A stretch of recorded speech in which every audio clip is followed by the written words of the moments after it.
até vou perguntar para você quais são os principais objetivos da tesouraria aqui no Brasil. Eles nem conseguem se responder à pergunta mais básica de todas, que é quanto dinheiro tem. Quanto o dinheiro tem. É incrível ainda que muitas dessas empresas ainda não têm essa resposta. E se você perguntar quanto vai ter na sexta que vem, não, aí... isso é missão impossível. O caixa não dorme. Né? Você pode dormir, cobrir os teus olhos, mas você ainda tem R$1 milhão aí nessa caixa pagando. Então, tem muita empresa que não tem uma área formal de tesouraria. Tem uma área financeira. Tem até só uma pessoa, né? O gerente financeiro, algum administrador financeiro. Ele está fazendo tesouraria. Daí que ele faça bem ou que faça as responsabilidades, né? Como vocês falam, são outros 500. Tem essa frase de que as empresas nascem e morrem pelo fluxo de caixa. Sim. Né? É isso.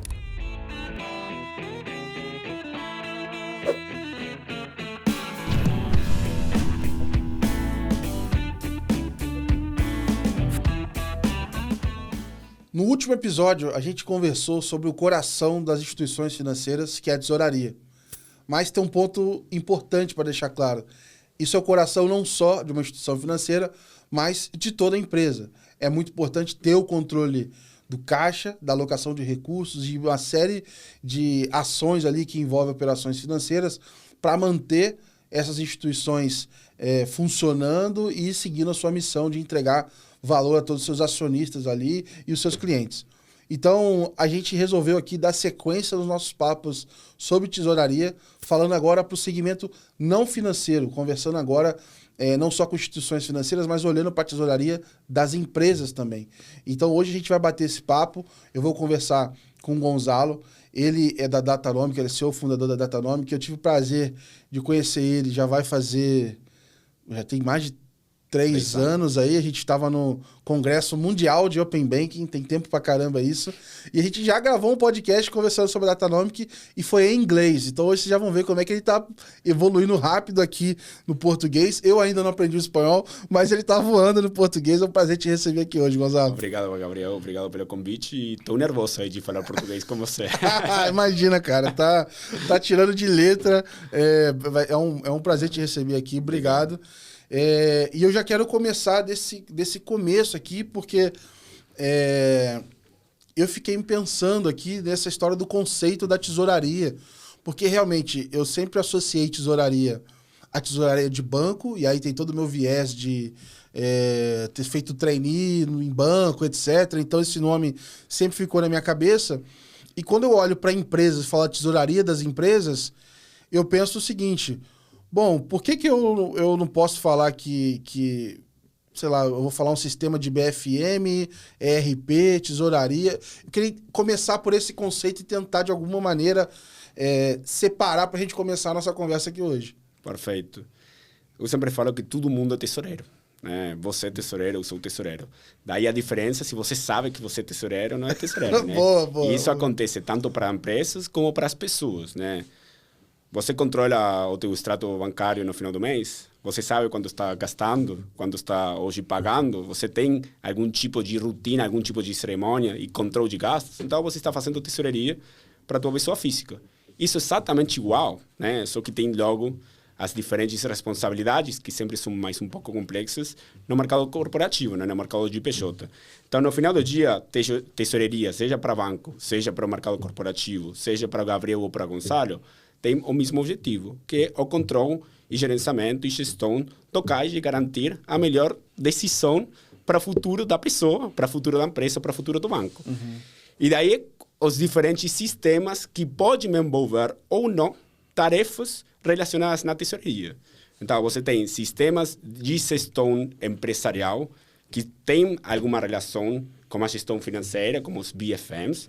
Temos os ERPs, que muitas vezes são mais utilizados como centros de governança, né? É muito mais um source of truth, né? Para informação de qualquer tipo, financeira, contábil, contratual, de vendas, né? Até também tem esse relacionamento entre a diferença entre um ERP e um CRM, muitas vezes até tem alguns dos dois. E logo tem muito de ferramentas que estão 100% focadas em caixa, na tesouraria principal.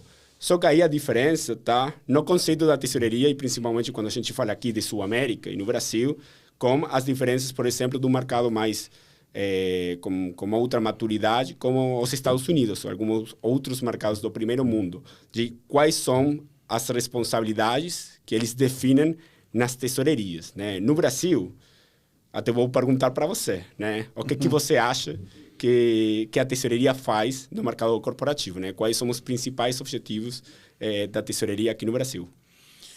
Na minha cabeça, pensando na nossa realidade aqui, gestão do caixa, de dívidas, né? Controle de qual dívida está vindo, etc. E a questão de prazo de pagamentos, porque os recebimentos também são tudo a prazo. Enfim, acho que já tem, fazendo um paralelo com o banco aqui, né? Por mais que o banco tenha os depósitos e os empréstimos em prazos diferentes, a gente é um país que é acostumado a viver com crédito, né? Então, tanto pagar, receber, são prazos que precisam ser casados. Então, na minha cabeça, está muito nesse casamento de prazos aqui, que talvez seja a realidade de boa parte das empresas, né? E é basicamente isso, né? Na tesouraria, aqui no Brasil, pela idiosincrasia, pelo contexto também econômico, como a gente paga, como a gente cobra também o dinheiro, está muito focado no fluxo de pagamentos e fluxo de cobranças. Então, geralmente, o tesoureiro é visto e faz também, é assim como o tesoureiro também acredita que ele faz, como quem paga a conta e quem recebe a conta, né? É pagadoria e recebidoria. E isso significa que a tesouraria está muito posicionada como um centro de suporte para o negócio, né? Nunca tem um impacto direto no negócio, né? Uma consequência do negócio, né? Um centro de custos, literalmente, né? Um centro de custos. Agora, se você vai além do Brasil, por exemplo, para os Estados Unidos, acontece literalmente o oposto, né? A tesouraria tem um centro de custos, tá? Que é contas a pagar e contas a receber, que é quem faz pagamento, faz a cobrança, faz a gestão do caixa, né? até relatórios, etc. Mas logo você tem a parte mais tática ou estratégica, que é do lado de ser a tesouraria, transformar a tesouraria como um centro de ganho financeiro, né? Um profit center, de algum jeito. Então, a tesouraria está literalmente envolvida no negócio. O que faz a tesouraria é entender como podemos utilizar o caixa, otimizar o caixa para gerar mais receita financeira, alocar melhores recursos, ter um melhor relacionamento bancário, que isso é outro tópico que a gente pode falar, como que o sistema bancário funciona aqui, e está muito mais relacionado com como o caixa pode impactar diretamente no negócio, e não muito mais o caixa como uma consequência do negócio. Ok, o que tem de caixa, eu tenho que garantir que eu não perda isso, né? Garantir a liquidez, e não como eu posso melhorar, né? Esse caixa. E isso é muita diferença entre o Brasil e, por exemplo, mercados com outra maturidade, como os Estados Unidos. Eu tô pensando, igual você falou da maturidade aí, pode ter a ver até com estágio, né? A gente tem as empresas aqui, eu não vou saber de cabeça, mas os números são super altos de empresas que morrem até 1 ano, até 2, até 5 anos. Em muitos momentos, o caixa ele nem existe, né? É um negócio, óbvio, ele existe, mas está vermelho. É um cenário que, para muitas até empresas, não é algo que, pensando assim, talvez na grande parte, não é algo que seja do dia a dia delas. E aí eu sinto que, por um lado, você pode ter isso, e o outro, a própria maturidade do desenvolvimento da função, né? Eu não sei como é que é nos Estados Unidos, mas o quanto a gente tem destacado essa função, formação e etc., com essa visão de tesoureiros aqui. Precisa falar, cara, tesoureiro, eu já penso numa mão de obra difícil, rara, qualificada, cara, e nem todo mundo pode ter esse tesoureiro aí, né? Você alguma vez ouviu falar alguém falando, eu quero estudar tesouraria? Não. Então, sabe por quê? Que nem se ele quisesse, né? Nem se ele quisesse. Não existe educação formal aqui no Brasil de tesouraria. Ninguém estuda tesouraria porque quer, tá? O que é que acontece? Você vai, estuda contabilidade, estuda economia, estuda uma carreira principalmente relacionada a finanças, e por alguma razão tem uma matéria, administração circunstancial, financeira. alguma empresa contratou você no começo para fazer algum estágio de analista de tesouraria, e aí você naturalmente começou tendo uma responsabilidade na tesouraria da empresa. E começou com responsabilidade alta, porque também é um lugar Que não tem muita gente trabalhando, né? Não tem muita gente ou tem mais gente errada, né? Então, o que eu falava no começo, todo mundo, toda empresa, literalmente, os 220 milhões de pessoas do Brasil, pelo menos as bancarizadas, fazem tesouraria. Sabem que fazem tesouraria algumas e outras não sabem que fazem tesouraria. O mesmo como passa nas empresas. Se você perguntar em empresas, e eu não tenho que ir para empresas muito pequenas, até empresas de mid-market para cima, tem muita empresa que não tem uma área formal de tesouraria. Tem uma área financeira, tem uma área de contas a pagar, tem uma área de contas a cobrar, tem até só uma pessoa, né? O gerente financeiro, algum administrador financeiro, empresa familiar, que o filho do dono, o próprio dono, é quem faz a gestão de contas. Ele está fazendo a tesouraria. Daí é que ele faça bem, ou que faça as responsabilidades, ou que garanta bem a liquidez da empresa para o futuro e que tome as decisões certas, é outra história, né? Como vocês falam, são outros 500. Exato. É uma maturidade de gestão que muitos não têm, né? Exatamente. Então, eu falo muito que aqui no Brasil temos essa combinação perfeita, porque você não tem uma educação formal na tesouraria, então... você é um bom tesoureiro, um tesoureiro ruim, tá? Em dependência do teu promédio, das tuas experiências nas empresas. Mas não tem critério também, não tem um standard. Você pode vir da empresa A, muito boa, tá? Mesmo porte, mesma indústria. Empresa B, muito boa, mesmo porte, mesma indústria. E que a gestão de tesouraria, o conceito de responsabilidades, os objetivos do tesoureiro sejam totalmente diferentes. Então, quando alguém vai contratar um tesoureiro, você nem sabe como avaliar ele. Você avalia ele por... você trabalhou numa boa empresa, então eu vou assumir que essa empresa está fazendo boa gestão. Mas muitas vezes isso não acontece. Eu vou até falar, a maioria das vezes isso não acontece.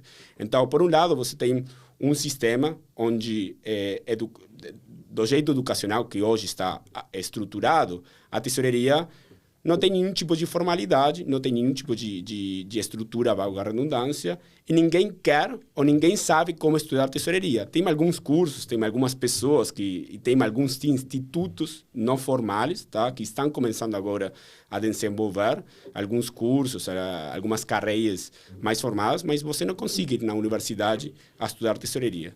E aí já começa com outro preconceito. Se não tem uma educação, não é importante, né? Mas isso é louco também pensar, não? Porque todo mundo acha que aqui no Brasil, e mais agora sim com o estágio de maturidade do sistema financeiro, né? Todo mundo conhece, né, essa frase de o Caixo Rei, Caixo Skin, né? Sim. Você vai perguntar para qualquer CFO, para qualquer pessoa da empresa, Caixo Skin, e todo mundo vai concordar. Agora, você vai perguntar quanto que ele valoriza a tesouraria, ele vai falar o que é a tesouraria, né? Todo mundo fica meio confuso, ninguém sabe muito bem falar o que faz, o que não faz. Então, tem meio que essa paradoxa, né, de entender que o caixa sempre é muito importante na empresa, né? Que o caixa seja uma empresa que dê grana, se uma empresa que tenha captado capital, o capital é o que faz hoje, gosta ou não gosta, o mundo capitalista é o que faz funcionar o mundo, né? Então, hoje é o tesouro, literalmente, de qualquer tipo de empresa. E aí você falava um dado muito interessante, acho que eu vi meio que esse mesmo dado aqui no Brasil, que eu não lembro, mas era uma porcentagem muito, muito alta das empresas do Brasil que não levam mais de 5 anos, moram antes dos 5 anos, ou acho que era antes, né? O caixa é o mais importante, principalmente, tem essa frase de que as empresas nascem e morrem pelo fluxo de caixa. Sim. Né? É isso, o caixa é literalmente o rei, por isso tem esse adjetivo. Aí vai ter umas derivadas, né? A empresa morre crescendo também. Exatamente. Porque não administrou o caixa. Sempre tem uma consequência ou uma causa pelo caixa. Mas como pode ser que uma empresa unipersonal, né, de um MEI ou um pequeno negócio tenha uma obrigação de ter que fechar o exercício contábil, né? Tem que fazer o DRE, tem obrigações de lei, né? Obrigatórias, né? Senão você está incumprindo literalmente como Estado, tá? Que a contabilidade é uma consequência do caixa, mas, por outro lado, você não tem uma obrigação de ter que garantir o caixa, né? Então, até tem alguns projetos agora que eu tenho ouvido, não sei quão ainda desenvolvidos estão ou avançados estão, mas tem algum projeto de lei que está querendo ser aprovado, ser desenvolvido, onde seja obrigatório, tá, de empresas acima de X faturação, tá, ter um tesoureiro. Isso que eu ia te perguntar. Hoje, onde você vê Beleza, né? Não é comum encontrar, mas onde é que você está vendo que já tem o tesoureiro? Dá para você, igual você falou aí, acima de X, dá para ter uma noção de onde é que está sendo comum achar os poucos que tem, assim? Que é diferente a que seja feito bem ou não, né? Exato. Vamos dizer assim, melhor do que não ter nenhum, você já tem, vamos dizer assim, para começar de algum lugar, né? Eu acho que tem duas variáveis, tá? Ou você tem uma tesouraria pela complexidade do negócio, ou você tem uma tesouraria pela maturidade do negócio, tá? Legal. Então, qualquer tipo de empresa de capital aberto, obrigado meio que a ter a tesouraria. Aí sim, mas você já tem uma responsabilidade já como stakeholders, como acionistas, você precisa já ter um processo, uma burocracia no sentido auditado, até positivo, né, de ter uma tesouraria. Então, qualquer tipo de empresa de capital aberto, uma empresa enterprise, tá, acima de, sei lá, enterprise também aqui fica meio misturado o conceito, mas, sei lá, acima de R$1 bilhão anualizados, com certeza vai ter algum tipo de estrutura de tesouraria. Ainda assim, e a gente, até logo falando da Datanomic, trabalham com muita empresa acima de R$1 bilhão de reais de faturamento, onde as tesourarias estão totalmente estruturadas de forma diferente, né? Alguns têm o time de contas a pagar e contas a receber dentro da tesouraria.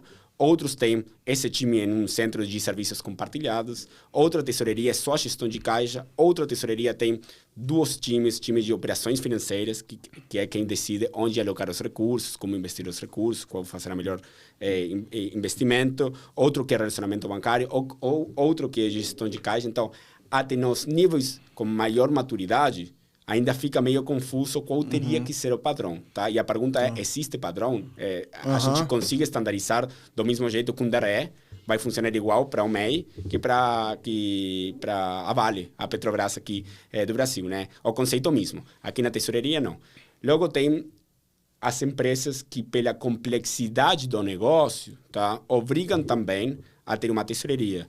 Tipo, volume de transação, prazos. Eu falo complexidade financeira, geralmente, pela combinação de 5 variáveis, que não necessariamente as 5 têm que ser cumpridas, mas é uma combinação. Tá? Aí depende muito da sensibilidade, que é quantidade de CNPJs no grupo econômico, tá? Quantidade de contas bancárias, quantidade de relacionamentos com instituições financeiras, volume de transação, e moedas até, né? Aí falando não só de empresas locais, mas empresas que são multinacionais e trabalham com 10 países, né? Que fugem ou não da quantidade de empregados, né? Do nível de faturamento. Então, a gente trabalha com, sei lá, empresas de construção, né? Que não necessariamente são empresas enterprise, são empresas de mid-market, algumas menores a 100 milhões de faturamento anual, mas que pelas características do negócio, eles têm que fazer uma gestão de contas bancárias de acima de 300. São 300 contas bancárias, né? Cada empreendimento, né, para as empresas de construção, acaba virando um CNPJ, aqui no Brasil uma SPE. Cada SPE, né, você tem uma conta de pagamento no Itaú. Logo, você é uma empresa de incorporação da Minha Casa Minha Vida. Então, você recebe crédito pela Caixa Econômica. Mas, além disso, você investe pela XP, né? E você tem algum tipo de também algum tipo de relacionamento com o Santander. Você tendo 4 contas ou até 3 contas, tá? E se você tiver 100 empreendimentos, já são pelo menos 300 contas. Então, o nível de escala. E não são poucas as indústrias que têm essa arquitetura, essa estrutura de negócio. Administradora de condomínio também. Mas indo fora, empresas de geração de energia. Cada usina também acaba sendo um CNPJ. Empresas de telecomunicações, franquias, qualquer tipo de franquia. Grupos né? econômicos. Grupos econômicos, redes de posto de combustível, times de futebol, né? Times esportivos. Né? Então, tem muita indústria que, pelo tipo de negócio, tá? E como hoje funciona a regulação, precisam ter uma estrutura que, se eles não tiverem uma tesouraria medianamente formalizada, estruturada, eles nem conseguem se responder à pergunta mais básica de todas, que já até não tem que ser tesoureiro para ter essa resposta, que é quanto dinheiro tenho. Né? Quanto dinheiro tenho? Se eu nem souber, né? E é incrível ainda que muitas dessas empresas ainda não têm essa resposta. né? E se você perguntar quanto vai ter na sexta que vem, Não, aí... isso, cara, isso é missão impossível aqui no Brasil e mais com como funciona o fluxo. Mas esse é um pouco o objetivo, o primeiro objetivo, né, que a gente deveria ter com, de novo, qualquer ente, seja pessoa física ou pessoa jurídica, né? Essa educação financeira que há 10, 15 anos começou, né, aqui no Brasil para pessoas físicas, com algumas inovações e disrupções no mercado bancário, né, como a Nubank, como a XP.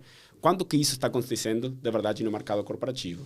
Então, se as pessoas ainda depois de 10 anos, a Nubank nasceu em 2014, 2013, foi até um pouquinho aí, antes, cumprindo pouco mais de 10 anos, ainda tem quanta oportunidade, né, de educar financeiramente as pessoas. As pessoas trabalham para empresas, mas não deixam de ter a mesma educação. Sim, sim. Então, se a própria pessoa não tem uma boa educação financeira como ele, como a gente vai esperar que tenha uma boa educação para a empresa? Né? No final do dia, os interesses acabam sendo diferentes. E foi curioso que no último episódio, a gente falou de tesouraria de banco, e mesmo assim, muita coisa em banco é feita por planilha. Eu queria ouvir um pouco das andanças que vocês têm feito, investigações, etc. Como é que essas tesourarias que hoje você pode discutir o quanto elas estão eficientes ou não, mas como é que elas estão se estruturando, como é que elas estão tentando resolver as dores delas hoje, assim? Boa. O mundo está feito de planilhas. Tem isso. Se desligar não só as Excel. tesourarias. A gente está falando de AI em 2025 e é muito louco, não? Pensar quanta coisa ainda está Eu sempre peço output em tabela. É muito louco. Olha, eu divido sempre, né, que tudo meio que é um efeito dominó, né? Na tesouraria, em qualquer indústria que vem para ser, que tem espaço para ser disrumpida, né? A gente às vezes começa para o final, mas tem que ir muito para o começo, né? Então, qual o principal desafio da tesouraria, como é o principal desafio também de outras áreas das empresas, o acesso à informação, né? Se você não tiver acesso à informação, você não vai ter visibilidade a essa informação, você não vai entender e compreender essa informação e, portanto, você não vai conseguir tomar decisões inteligentes em base a essa informação. Então, tudo começa com acesso à informação. O bom é que a língua da tesouraria, né, se a gente tiver que definir uma língua da tesouraria, é o caixa. Né? Uhum. E o caixa, hoje no Brasil, por sorte, está muito digitalizado. Tá? O caixa está salvado nos bancos, tá? Armazenado nos bancos. E hoje o acesso, isso vem mudando muito já no ecossistema de Open Finance, mas hoje o acesso aos bancos vem feito pelos extratos bancários. Né? O artefato de entender onde, quanto, como tenho de caixa, vem dos bancos, vem das instituições financeiras. Hoje, de repente, em alguns anos, a gente vai aumentar isso para também crypto wallets e até outro tipo de assets, mas hoje, principalmente no mercado corporativo, com um mercado bem conservador, né, temos 100% do dinheiro ou no banco ou embaixo do colchão, né, principalmente no banco. Então, o principal desafio é como é que a gente consiga melhorar, né, ganhar eficiência na hora de acessar essa informação. E esse é o conceito do Open Finance, né? Sim, isso é sim. muito do que a gente já vem falando, você já vem falando mais de quanto? 4 anos? Já, pelo menos 4 anos aí. E esse mesmo conceito de Open Finance, de dar ao usuário, né, o direito a acessar informação e compartilhar com terceiros essa informação financeira, é exatamente o que precisa a tesouraria. É louco pensar, né, que devo estar meio enviesado, mas eu acho que a tesouraria, o principal caso de uso do Open Finance para PJ. Com certeza. Porque a fonte, o resto, a contabilidade, FP&A, qualquer outro tipo de área, é um espelho do que está acontecendo no caixa. Mas o principal é o caixa. E quem cuida do caixa, da gestão de caixa, é a tesouraria, é o tesoureiro. Mas a gente está falando de um acesso de leitura, né? E se eu adiciono isso à movimentação financeira também? Cara, se você adiciona... eu digo porque assim, uma coisa eu tô vendo todas as contas. É o primeiro passo. Imagino que o segundo seria quero movimentar todas as Não, o contas. segundo não, esse é o último. É o último?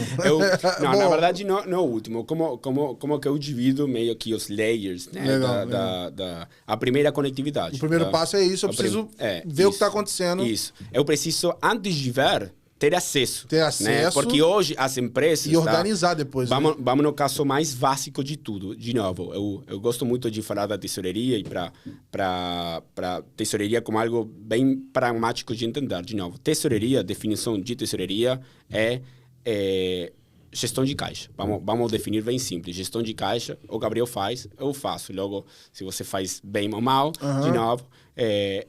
Enquanto estiver saindo episódio, quer dizer que está... Exatamente. Então, se você no final do mês vai na Nubank, na tua conta de Nubank, na tua conta da XP, mas em alguma outra conta, baixa os extratos bancários, se você tem uma planilha de controle de gastos, né, controle de despesas, controle de pagamentos, você já fez o fechamento do mês.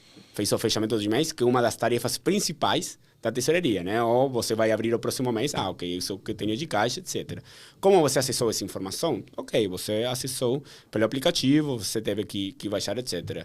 Aí a complexidade vai subindo em dependência da quantidade de contas bancárias, a quantidade de relacionamentos, a complexidade financeira do negócio. Então, não é mesmo para Gabriel acessar nossa conta de Nubank e mais 2, 3 contas, que para a Magazine Luiza, né, por falar um nome, de acessar a, sei lá, qualquer outra empresa, de acessar a todo o seu grupo econômico, como a quantidade de usuários, etc. Então, a gente resolve, né, a gente precisa ter uma tecnologia, e quando eu falo de tecnologia, não necessariamente tem que ser Open Finance, né? Open Finance é mais um canal, né? O conceito é esse, né? Mas se você conseguir também automatizar e configurar do teu banco do Itaú, que envia um relatório mensal, no final do mês, para mim, automaticamente, eu já melhorei o meu acesso à informação, tá? Eu já vou conseguir fazer o copy-paste para a minha planilha e tudo bem. É mais eficiente? É mais eficiente. Ou melhor, eu acho que o Open Finance tenta resolver isso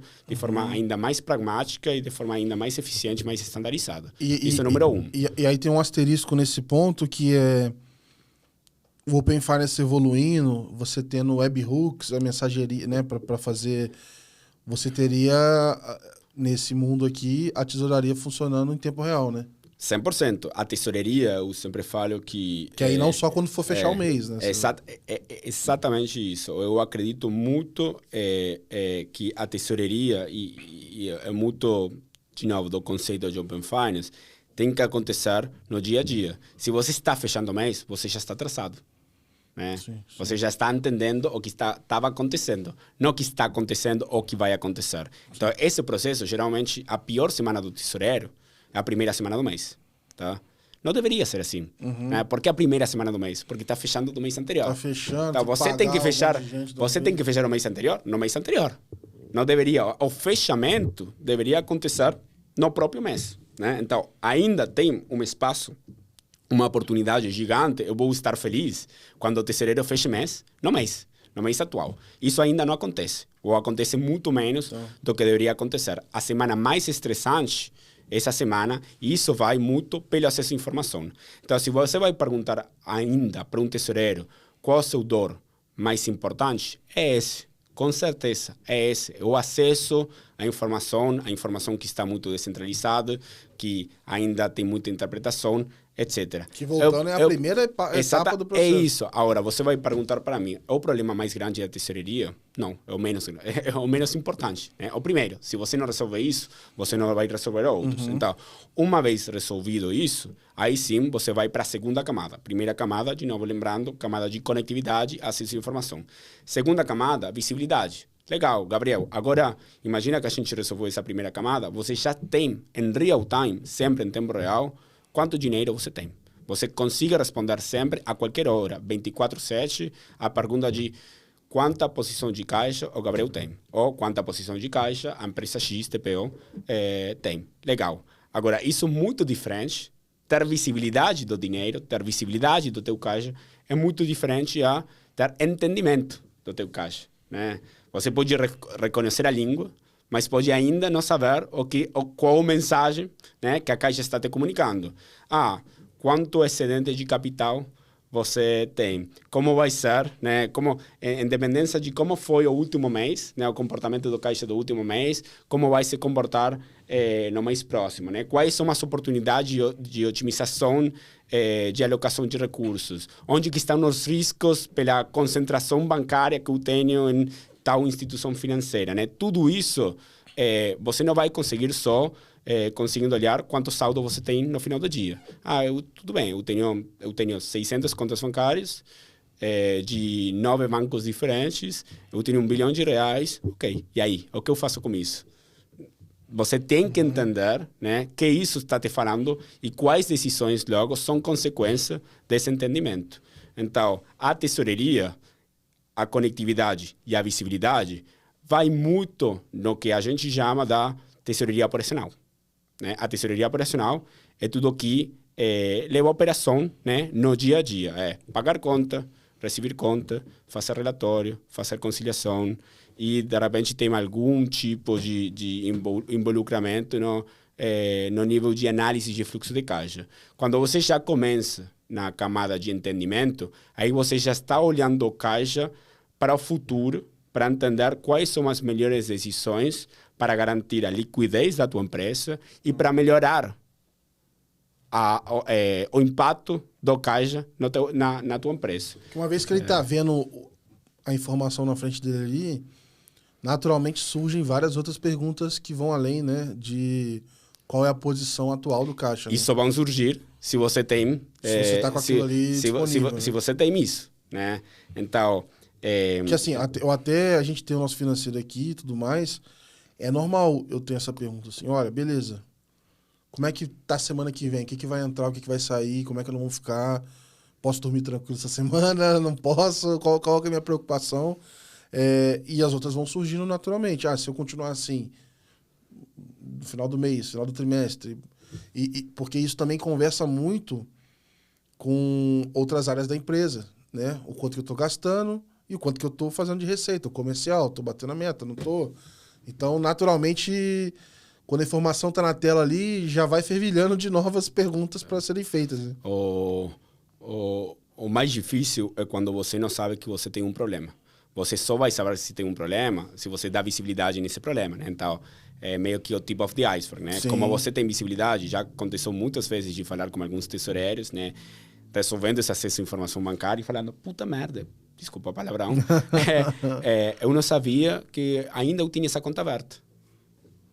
O caixa não dorme, né? Você pode dormir, sim, cobrir os teus olhos, mas você ainda tem R$1 milhão aí nessa caixa pagando. Então,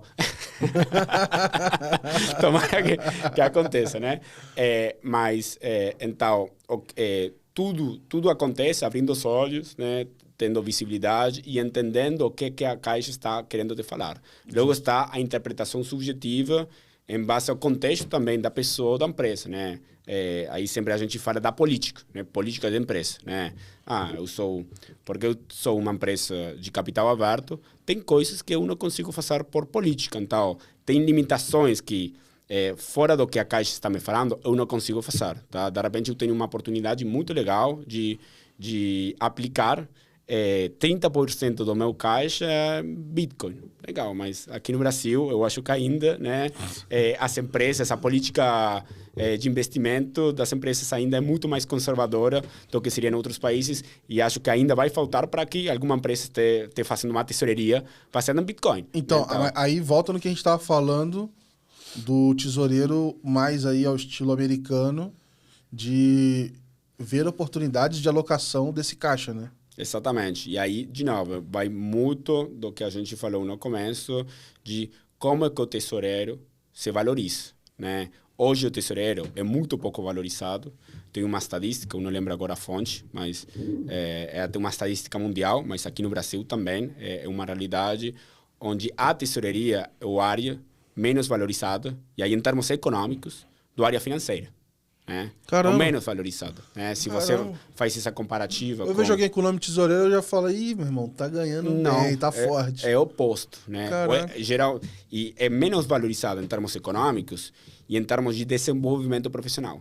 Tá? A maioria dos CFOs, né, das empresas multinacionais, das empresas de capital aberto, etc., vem de FP&A ou até tem CFOs que vêm de contabilidade, ou às vezes até que vêm de outro.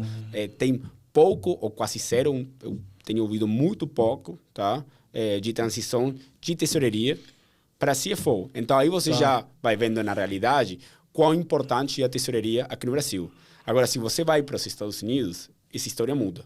Você tem uma educação, você tem Association for Financial Professionals, que é uma organização gigantesca, mundial, foco nos Estados Unidos, onde eles fazem certificações. Tem o CTP, que é o Corporate Treasury Program, né? que é meio que como se fosse o CFA, mas para tesoureiros, onde qualquer empresa das 500 Fortune, né, tem, acho que 94% dessas empresas tem tesoureiros certificados. Você sabe avaliar se é um bom tesoureiro ou um tesoureiro ruim, porque você tem um estándar de boas práticas, um padrão do que é fazer boa tesouraria ou fazer tesouraria ruim. Aqui isso não existe, não é uma realidade no Brasil. Então, o que acaba acontecendo é, de novo, o tesoureiro faz muito por intuição e tem os incentivos errados, né? Qual incentivo hoje, quais são os objetivos, os KPIs, tá, de um tesoureiro? Não pagar juro. É Sim. Isso, né? E, de certa forma, talvez por conta disso, a cobrança vai, de repente, vai lá pro cara do FP&A. Exatamente. E você que planejou... Vai muito, até muito do que o FP&A faz, deveria fazer... Tem sempre uma briga entre tesouraria e FP&A, é meio uma tensão. Vou fazer um debate qualquer dia. É uma tensão, mas tem muito do que faz FP&A que teria que fazer tesouraria, né? Ou tesouraria teria que ter um involucramento muito mais forte. Quando a gente fala de FP&A, tá? FP&A é meio que uma área de luxo na área financeira, né? É que você sabe que tem essa bola de cristal no futuro, tem umas projeções, impacto no negócio, recebe as fontes também da área comercial, fala com os outros stakeholders. Enquanto a tesouraria, um centro de custo. Ninguém fala com ele, mas que para cobrar, por que não saiu um pagamento, ou por que o pagamento foi pago tarde, ou por que a gente não cobrou para um cliente. Isso que faz a tesouraria, o centro de custo, um centro de suporte para o negócio. E aí talvez o CFO deveria ter, a partir dele, a valorização da tesouraria. Exatamente, mas isso que acontece, né? O CFO não dá essa valorização para a tesouraria, principalmente até pelos incentivos. De novo, tem ouvido histórias, tá? Onde o tesoureiro é muito mais pressionado por não pagar R$100 de juros, quando tem uma oportunidade de, com o saldo excedente de capital que tem, ganhar R$1 milhão no mês. E o CFO está puto, porque ele pagou R$100 de juros. E no final do dia, tudo um trade-off. E por um acaso, com a Selic a 15%... Cara, tem gente que vai ganhar mais dinheiro na tesouraria do que fazendo negócio. É um crime. Mas isso não é brincadeira, cara. Como a economia real, tá esquecendo um pouco o mundo de tecnologia, que a gente está muito acostumado a falar, tem margens muito enxutas. Tá? Não temos margens de software de 80%, 85%. Tem margens de vírgulas, né, de diferença. Então, literalmente, decisões financeiras podem fazer a diferença, não para crescer mais ou crescer menos, para assistir. Isso é o ponto, né? Isso é o mínimo. Mas, de verdade, você pode ter muito mais receita financeira que receita de negócio, tá? E, de novo, 15% de Selic, tá? Você não aproveitar as oportunidades é um crime, tá? Agora, você vai perguntar até para as empresas, as maiores empresas do Brasil, quantas tesourarias têm objetivo de receita financeira? Não vão chegar a 5. É verdade, não vão chegar a 5. Que um tesoureiro tenha um incentivo, como um comercial tem um incentivo de vender no final do mês, no final do trimestre, não tem nenhum objetivo isso de talvez, receita, de performance, de rentabilidade financeira. Isso talvez vai acontecer em empresas que, pela natureza do negócio, como você falou, da complexidade, elas têm que operar fazendo hedge, porque, sei lá, tá no agro... São multinacionais, então tem uma complexidade diferente, muito, né? Tem um negócio muito mais complexo. Muitas vezes até contratam já profissionais de outros países. A multinacional, muitas vezes aqui do Brasil, reporta para os Estados Unidos. Então tem uma influência educacional. Já a tesoureria é construída dos Estados Unidos, é construída da Europa.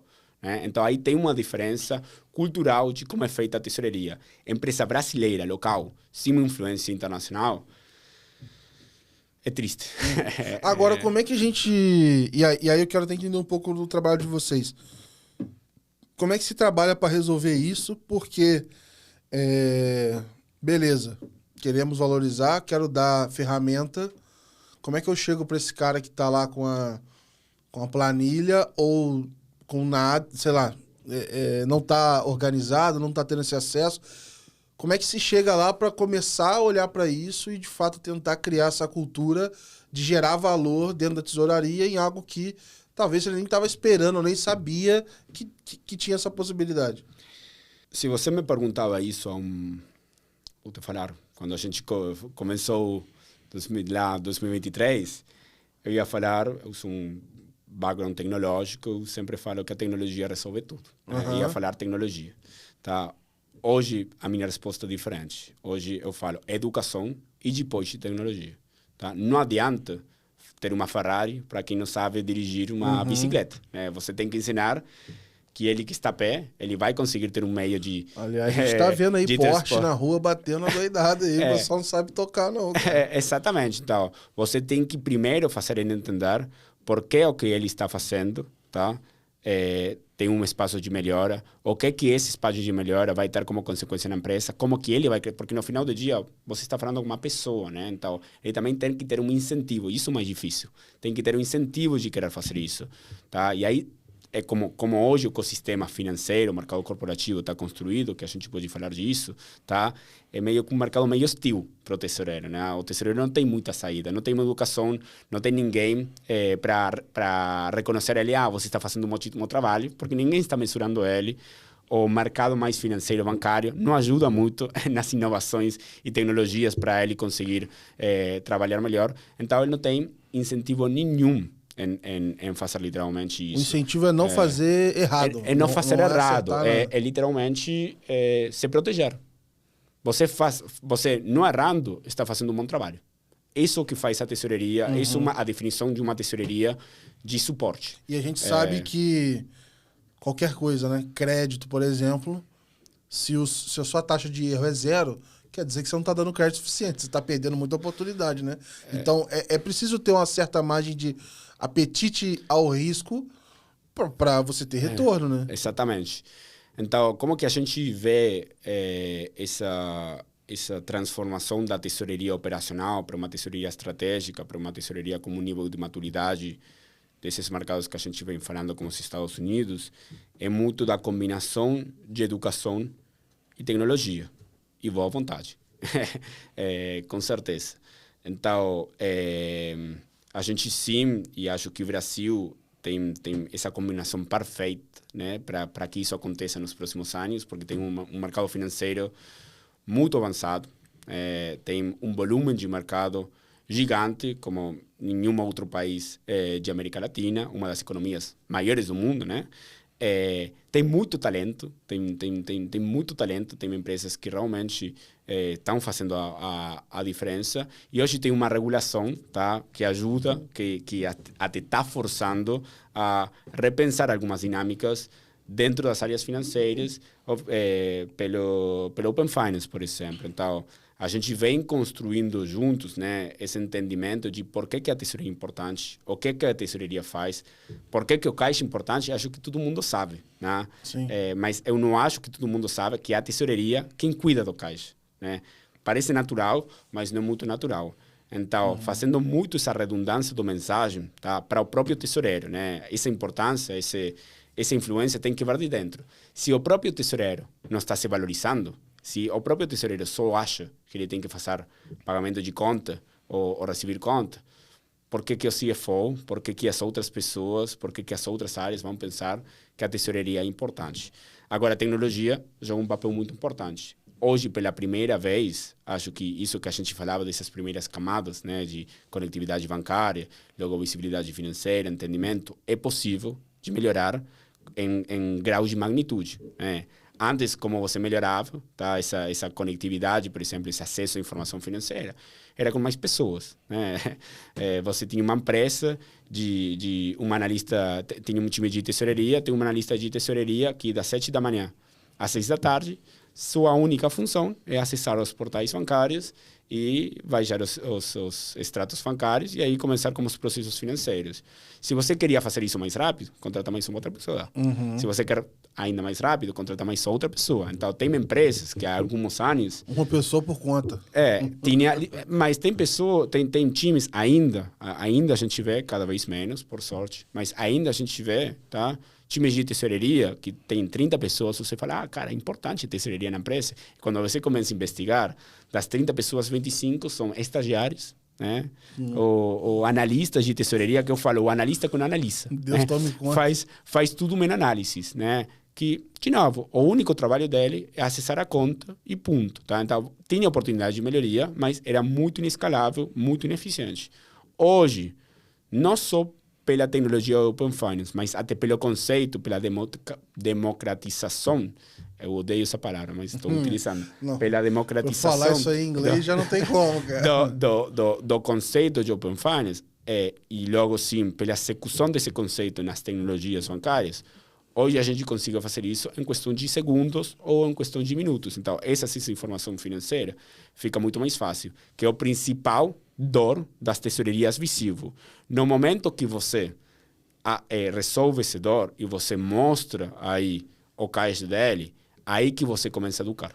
Aí que você começa nesse processo de que eles, com conhecimento financeiro, com profissionais que vêm de trabalhar de fora, por exemplo, que já vêm de ver como que as tesourarias das grandes empresas do mundo fazem gestão, ajudarem eles a fazer estratégias, a reentender qual é a estratégia que eles têm que ter em base ao contexto que eles têm, e aí sim a dividir as responsabilidades.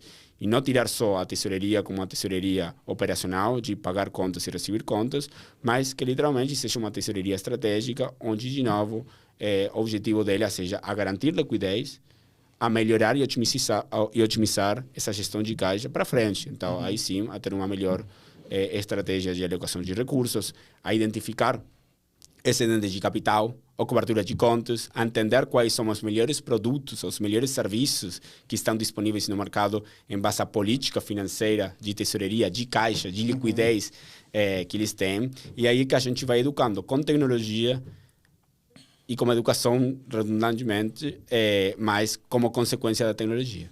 E eu queria abordar um negócio que é o seguinte, é normal, acontece muito também essa questão de pivotar e encontrando o caminho. Desde o nosso primeiro papo, não sei se já tinha essa clareza desse público, por exemplo, de focar nesse nicho, de olhar para isso. E eu queria entender um pouco dessa trajetória até vocês hoje conseguirem ajudar a modernizar a tesouraria do maior clube do mundo, do Flamengo. O Peñarol? Do Flamengo.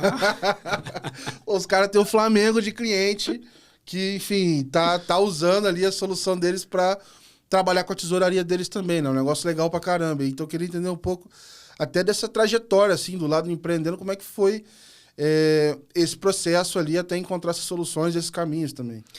Cara, foi muito assim natural, do mesmo jeito que eu estava falando, que qual é o nosso esforço para educar, né, as empresas, os times de tesouraria a melhorar essas tarefas, essas responsabilidades. Meio que a realidade nos educou. A gente foi educada pela realidade, pela força do mercado. Então, a gente também, do mesmo jeito, 2022... Tem uma figurinha muito boa que o pessoal manda no grupo de Open Finance, às vezes, é o Campos Neto falando alguma coisa escrito assim, a realidade se impõe.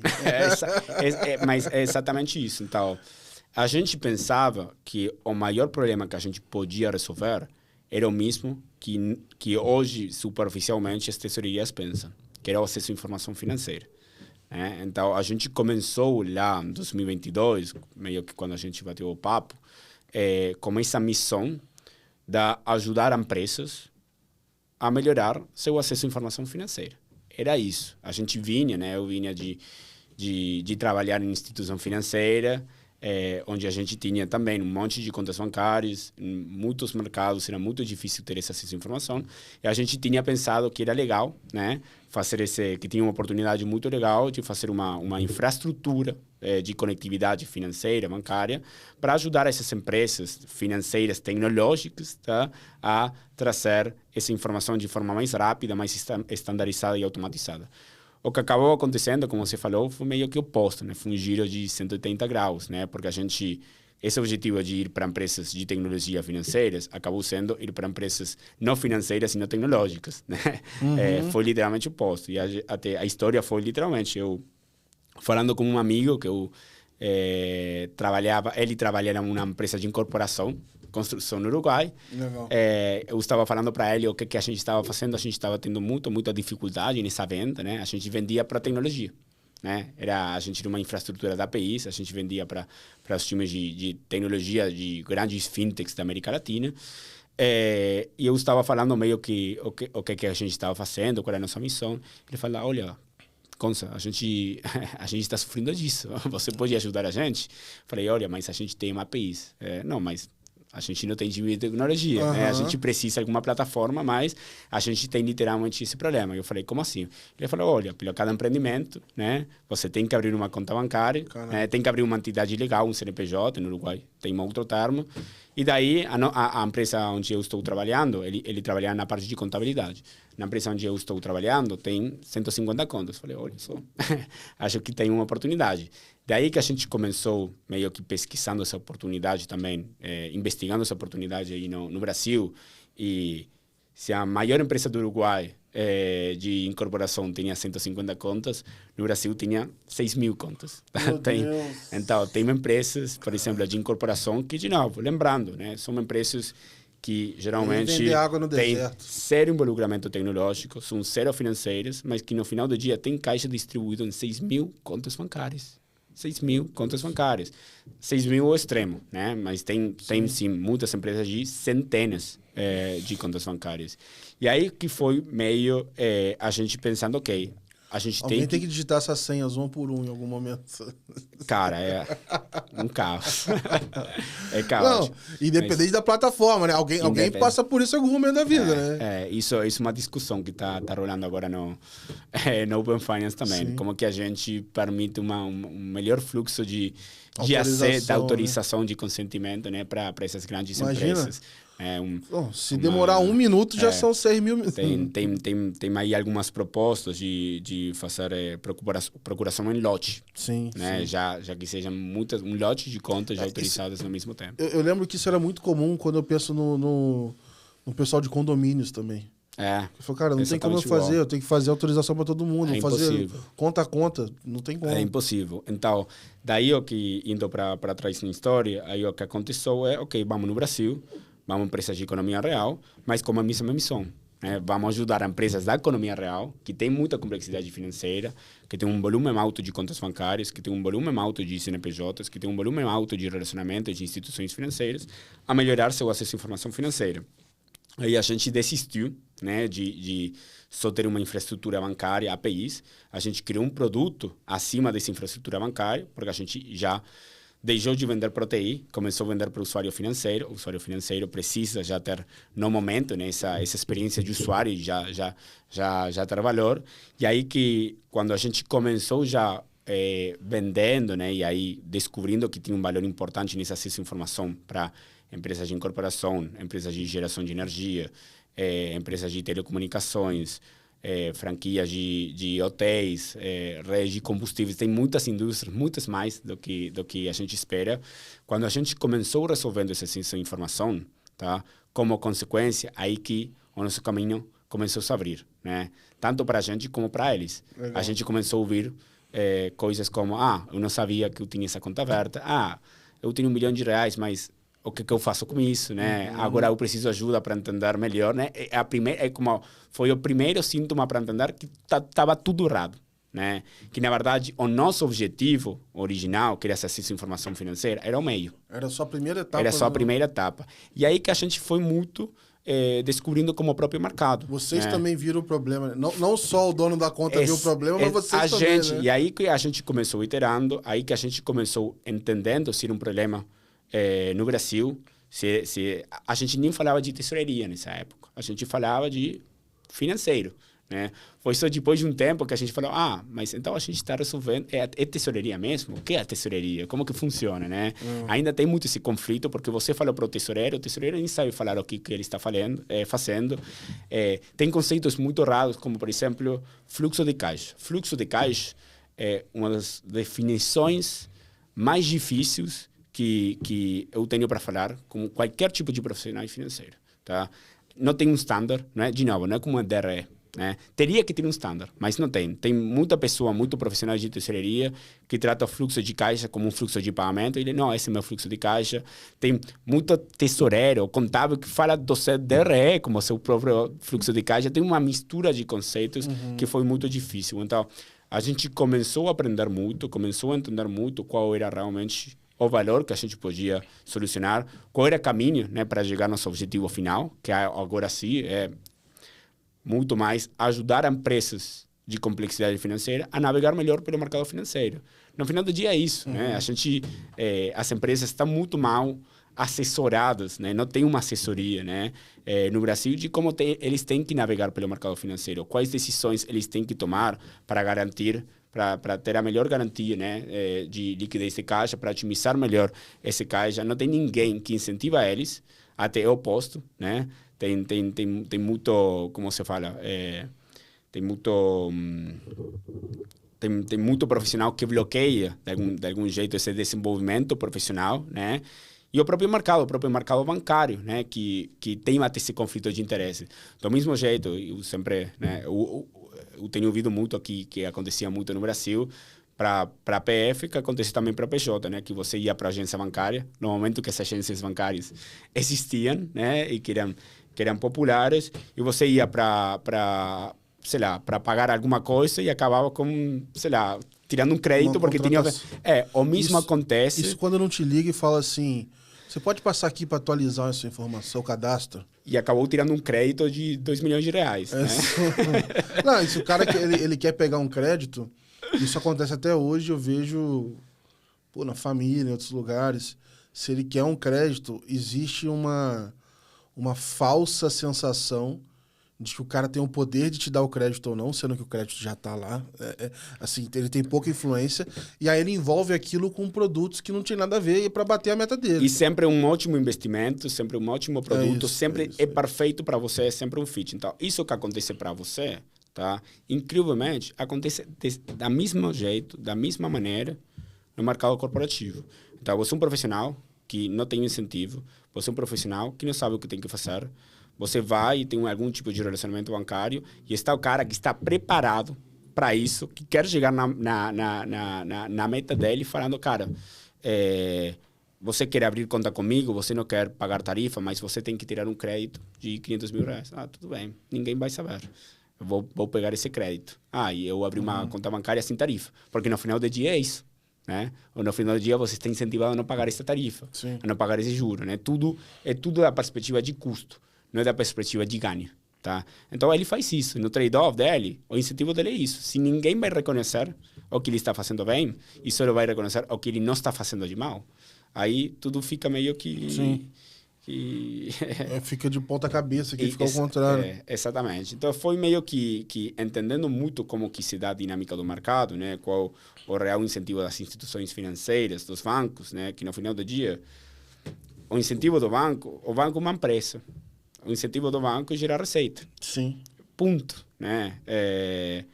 O objetivo da empresa é gerar receita. Qual o paradoxo? Que hoje você não tem um modelo no mercado financeiro, seja para a pessoa física ou para a pessoa jurídica, tem alguns que são mais agressivos, mas qualquer tipo de modelo no mercado financeiro, um modelo que está cheio de conflito de interesse. Né? Como o mercado financeiro está feito, é que ou ganha o cliente, ou ganha o banco. E ponto. Tá? Podem ganhar os dois, claro, mas se ganham os dois deixam de ganhar um pouco. Agora, por que o banco, né? Se você do outro lado tem uma pessoa que nem sabe o que está negociando, porque o banco vai oferecer alguma coisa boa se você nem está brigando por isso? Ninguém briga por isso. Você nem se deu conta ainda. Então o banco vai se aproveitar dessa situação. Você não sabe que existe. E está bem, é um negócio no final do dia. Logo a gente pode discutir a ética disso, né? Quão ético é meio que isso. Você fica... Depois de abrir os olhos e olhar quanto que você pagou, né? E deixou de ganhar, né? Com taxa Selic agora de 15%, você fala, cara... Isso não é ético, né? E daí que vem essa visão de vocês de, beleza, eu começo com um sistema e agora eu viro um marketplace para plugar soluções, já que o meu incentivo, eu como Datanomic, é o sucesso desse cliente aqui. Eu não sou o dono do produto financeiro, Meu incentivo é mostrar o que tem de melhor para ele ali, para a tesouraria dele dar certo, né? Eu estou do lado do cliente. Tá? A gente tenta muito se posicionar e ser muito categórico com os nossos clientes, como um jogador muito agnóstico. Tá? Até eu nem gosto de falar agnóstico, porque eu não sou agnóstico, sou do lado do meu cliente. Eu sou agnóstico do lado das instituições. Você é independente porque você não vende produto financeiro. Eu sou 100%... É o intermédio produto financeiro. Mas eu não ganho mais por vender um ou por vender outro. É isso. Eu intermédio, eu nem vendo, né? Você não tem um rebate. Eu não tenho um rebate. Então, o que a gente faz? A gente está do lado do cliente, a gente tem um time de profissionais de tesouraria interno. Legal, tá? cara. Legal. Então, não é que a gente é um vendedor que vai para lá, né? A gente um time de tesouraria, tem um time de tesouraria, a gente faz tesouraria com eles, a gente entende o contexto da empresa, a gente tem visibilidade dessa informação financeira, a gente entende junto com eles quais são as decisões que seriam melhor para eles. A tesouraria de vocês tá rodando bem, então. E teria que rodar bem, cara. Às vezes acontece o oposto, né? Tem muito exemplo que acaba acontecendo o oposto, mas a Tem que ser valorizado pelo CEO, pelo menos, né, cara? A Datanomic utiliza a Datanomic, então aí tem um efeito recursivo aí legal. De como que funciona. E, cara, aí com conhecimento, com educação, a gente ajuda eles, sim, a entender, primeiro, a identificar as oportunidades. Então, eu tenho 600 milhões de reais em conta, eu tenho uma previsão de que eu vou precisar de 400 milhões, eu tenho 200 milhões de reais, então, que são excedentes de capital. A gente chama de excedente de capital como saldo ocioso, né? Então, cara, não vai deixar esse dinheiro em conta, né? Você está perdendo 15% anual, tá? Vamos entender, em base a políticas da tua empresa, qual a melhor solução para você. Mas eu só consigo investir em banco AAA. Tudo bem, vamos procurar AAA. O que você mande, né? O que a matemática e a política mande, a gente vai fazer o melhor para vocês. Não, eu quero um pouco mais de risco, acho que a gente pode ir mais para mercados de segunda linha, que de repente paga, sei lá, 120%, 130% de CDI, vamos tirar para... o que você acha? Teria que comprar CDV ou melhor investir em compromissado, porque eu vou precisar do dinheiro em menos de 30 dias. Menos de 30 dias, você não paga IOF com compromissado. O IOF regressivo aqui no mercado financeiro, gigante, você acaba pagando um monte de juros, até 96% de impostos sobre o ganho financeiro. Então, a gente vai entendendo muito com eles qual o melhor produto financeiro, qual o melhor serviço, quais são os melhores bancos para ele, que a gente não tem nenhum tipo de preferência, né? A gente, claro, que dá as nossas sugestões em base ao nosso entendimento do que é melhor. Gonçalo, e para você, qual é o melhor banco para fazer pagamento? Eu acho que Itaú. Eu não sou pago por Itaú. Eu acho que Itaú hoje está melhor posicionado para cash management. E onde que você acha que tecnologicamente para cash pooling a gente consiga fazer melhor? Santander está bem posicionado, né? E é assim que a gente vai assessorando eles. A gente não quer, a gente já teve oportunidade, a gente não quer virar instituição financeira, de fato, a gente não quer ter uma preferência para uma instituição financeira se não for funcionar ou não for o melhor para o nosso cliente. Então, o nosso modelo, o modelo de negócio que a gente está construindo, é muito que quanto mais o cliente ganhe, a gente ganha. Isso é o nosso objetivo. Isso é o nosso jeito, né, de trabalhar para que a tesouraria de verdade tenha o valor que a gente entende que poderia ter aqui no Brasil, a diferença de o que hoje é, né, que é essa tesouraria operacional. Para a gente fechar, você que olha direto para esse Open Finance PJ, a gente deve ter perto de ter quase 100% de aumento aí de um ano para o outro. A gente está com 650 mil consentimentos, mais ou menos, alguma acho coisa que assim. Menos. Acho que... Cara, o último número que eu olhei já tinha passado de 600. Foi recente, assim, deve ter, sei lá, uma semana. Coisa de... Esse número deve ser de junho, alguma coisa assim. De qualquer forma, a ordem de grandeza, vamos arredondar até para baixo aqui, meio milhão de consentimentos. Como é que está sendo a sua experiência com o Open Finance PJ? O que você entende aí que pode ser um ponto de melhoria também para dar o salto e ganhar o destaque que poderia ganhar? Deixar de falar Open Finance PJ. Esse é o primeiro passo, né? Tá. A gente está ainda continuando, agora estamos melhorando nos últimos meses, né? O Banco Central já É porque assim, já falou. não tava nem falando, né? Exatamente. Já esse ano eu vou reconhecer que o Banco Central está puxando muito, né? E é uma prioridade. Já tem grupo de trabalho, né? De engajamento de PJ, mas ainda de novo. Já quando você começa falando de PJ, você até agrupa tudo como se fosse o mesmo, né? Uma Magazine Luiza que o Gabriel, Sim, né? sim. Que o MEI. Então, o primeiro que a gente tem que entender é reconhecer que não tudo empresa é igual, que não tudo PJ vai ter as mesmas características, os mesmos objetivos e as mesmas complexidades. A gente tem, primeiro, que entender que uma empresa de grande porte vai se comportar totalmente diferente, vai ter casos de uso totalmente diferentes e a gente vai ter que priorizar algum tipo de grupo. Tá? Claro que eu vou ter meu interesse de evoluir Open Finance para aqueles que eu entendo que hoje podem se beneficiar mais e seria a adoção muito melhor no curto prazo. Tá? E isso eu acho que são as empresas de maior porte, porque já tem uma tesouraria com um nível de maturidade maior e já tentariam ter esse nível de acesso à informação financeira com uma adopção muito mais rápida. Então, esse é o primeiro passo. O que eu vejo hoje é que, como o Open Finance PJ foi muito desenhado na base de Open Finance de pessoa física, tem muito de base que foi configurado de forma errada, né? Então, até como a gente mensura, né? Exatamente isso. Eu acho justo que para o mercado de pessoa física a gente mensure meio que o nível de adopção pelos consentimentos. Eu acho que ainda não dá uma imagem completa, né? Acho que não dá para ninguém.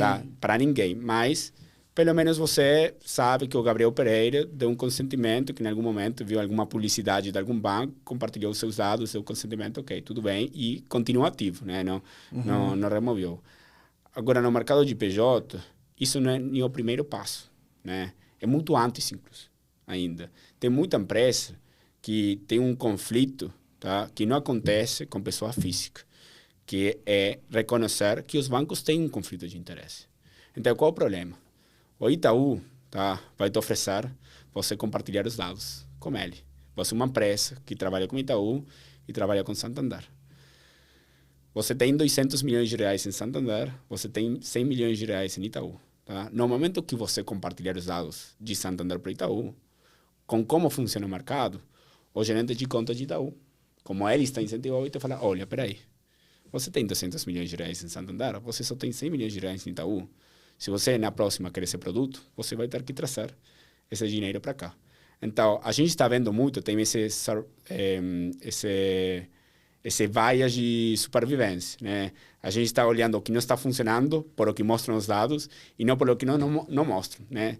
Eu acho que 600 mil consentimentos ativos ainda é uma estadística muito banal, não tem ainda muito valor em analisar quantos consentimentos tem, mas bem como que esses dados logo estão mas se você comparar vamos dizer assim, esse cliente extremo seu é 1% disso. Mas quanto que vale da economia? Sim. Quanto que movimenta da economia? Eu queria dizer o seguinte, PJ tem muita conta, então 600 mil contas, conexões... É isso. De repente, cliente que tem 6 mil contas, são 6 mil consentimentos. Exatamente, de diferentes CNPJ. Então, está muito errado dessa concepção. Então, acho que vou dar exemplos para a tesouraria, tá? Que é onde eu mais reconheço que eu acho que para o mercado de PJ, mais valor vai dar. Como que funciona a tesouraria? A tesouraria funciona, tá? Abrindo caixa como caixa de ontem. Como saldo de ontem. Você vai abrir caixa como que fechou o dia de ontem. Como que funciona o Open Finance? O Open Finance não tem um histórico. Você, no momento que você quer consultar quanto saldo, qual é a tua posição de Itaú, você está perguntando no momento qual é o meu saldo de Itaú. E você vai traçar o teu saldo atual de Itaú. Você não consiga perguntar, por exemplo, para o Itaú, mas como que fechou o dia? Mas você vai me falar, mas tem um hack aí, tem um workaround aí. Perguntas 23,59. Não, mas você tem um histórico de 12 meses, não? Não. Não, esse é o problema. Você não consegue perguntar o histórico, por exemplo, no Open Finance. O saldo é sempre atual. Você não consegue ir para trás. Não, tudo bem, mas você vai ter as transações, você tem que calcular. Não necessariamente, porque aí está o problema. Imagina que a gente já testou de muitos jeitos e maneiras, né? Você fala, ok, mas vamos fazer um RAG, vamos fazer uma consulta sempre às 23h59 com 59 segundos. Ok, é o último saldo possível do dia. Mas sabe o que acontece? Que no longo da noite, aí você tem um processamento, tá? De algumas tarifas bancárias, tem impostos, tem débitos que caíram depois, etc. Então, você às 7 da manhã, você abre e você pergunta de novo, e tem uma diferença gigante. Você vai nas transações e tem transações que não estavam, transações de hoje, tá? Que aparecem com data de ontem, né? Então, ainda não está preparado Open Finance para esse tipo de casos de uso. E qual é o problema desse tipo de empresas, pelo menos como as empresas que a gente trabalha, que a sensibilidade é tudo. Então, onde uma vírgula tem uma diferença, cara, fudeu. Mas na minha cabeça, você tem um acesso a 12 meses para trás e eu deveria conseguir fazer essa conta, assim, para mim é só informação nova, assim. Você não tem, você consegue sempre acessar o momento atual, você consegue acessar o que aconteceu de ontem, mas tem uma diferença que nem com as transações sempre é certo. Então, é uma diferença muito grande que a gente já teve muito problema, né? Isso sem falar do próprio desafio ainda da qualidade dos dados, né? Que ainda tem muito para melhorar. E outra questão que é muito importante, que é muito diferente para a pessoa física, que é na questão da visibilidade dos investimentos. Hoje, as nossas empresas, pelo menos vou falar para as empresas de mid-market para cima, tá? Ainda que não estejam fazendo a melhor gestão de caixa, a melhor alocação de recursos, a maioria tem algum porcentagem de dinheiro investido, tá? Uhum. Nas empresas maiores, tá? Essa porcentagem pode ser até 95% do capital. Então, se você não consegue ter uma boa visibilidade do teu caixa investido, você não tem visibilidade total. Sim, né? Sim. E ainda as informações, o acesso à informação financeira do lado dos investimentos ainda deixa muito o que desejar. E numa crítica por crítica, né? É muito difícil, muito complexo entender como são os fluxos, os comportamentos, entender que tem muito caso de uso e que, de repente, beneficiar um caso de uso é despriorizar outro. Então, a gente ainda, acho que está errando, continua errando a isso, ainda acho, em algumas concepções de como a gente deveria de desenhar essas APIs. Eu acho que vai acontecer. Eu acho que Open Finance para PJ vai ser uma realidade, vai ser muito mais devagar do que a gente pensa. Eu acho que sim, no futuro vai ser o grande caso de uso de sucesso do Open Finance no Brasil. Eu realmente acho que a adopção de Open Finance no PJ, sendo feita bem, que eu acho que a gente tem uma oportunidade, muita melhoria, muito trabalho e muita cooperação, que isso sempre é difícil. Acho que aí, acho que com certeza vai garantir o melhor sucesso do Open Finance, o melhor caso de uso. Bom demais, cara.